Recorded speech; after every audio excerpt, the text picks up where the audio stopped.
This is Conversations That Matter, talking with God. Today we'll quickly look at forgiveness. Luke 6:37 tells us, "Judge not, and ye shall not be judged. Condemn not, and ye shall not be condemned. Forgive, and it shall be forgiven."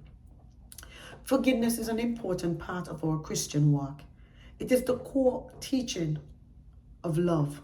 It brings a sense of peace to help us move on with life and to love genuinely as Christ commands us to love one another. John 13 verse 35 tells us, "By this everyone will know that ye are my disciples if ye have love one for another."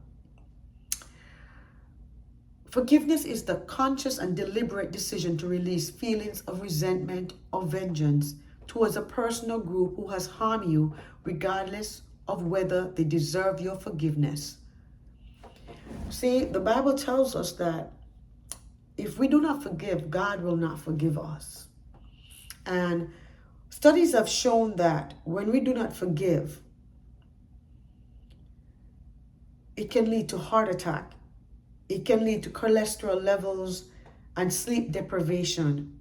It can lead to pains in our bodies, high blood pressure, levels of anxiety and stress. But you see, when you learn to forgive, when you let go of those feelings, because stress and other maladies, they show up physically in ailments.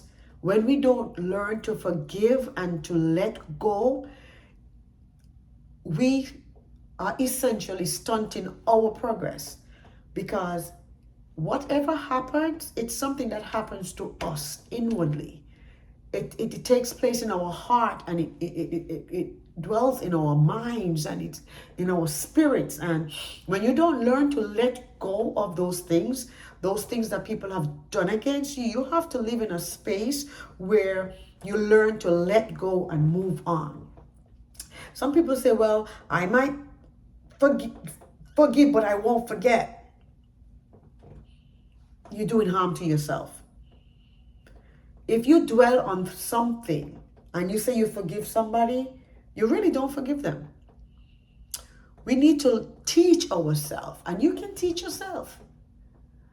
Replace those bad thoughts, those harmful things, with good stuff, with good memories.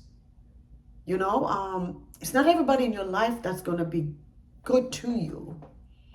And that's just part of life. But forgiveness, make it be a part of your daily life. Quicker you forgive and let go, is the happier you will be. Your environment will be less toxic.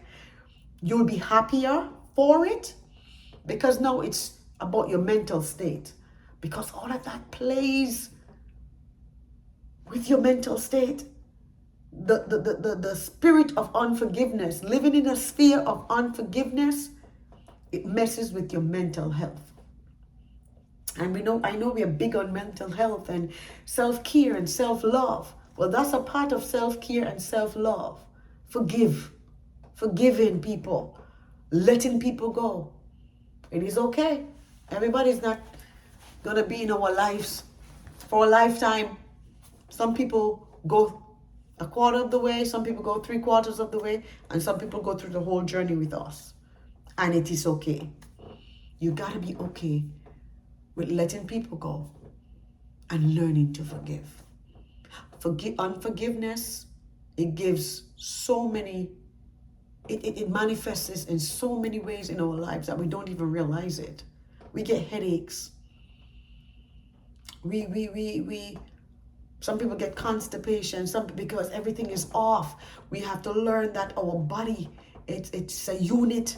It works. Everything flows. When your mind is right, the word of God says a double-minded man is unstable in all of his ways. When your mind is not right, everything else in your life is off. It's helter-skelter. So we have to learn to let go and live in a space of forgiveness.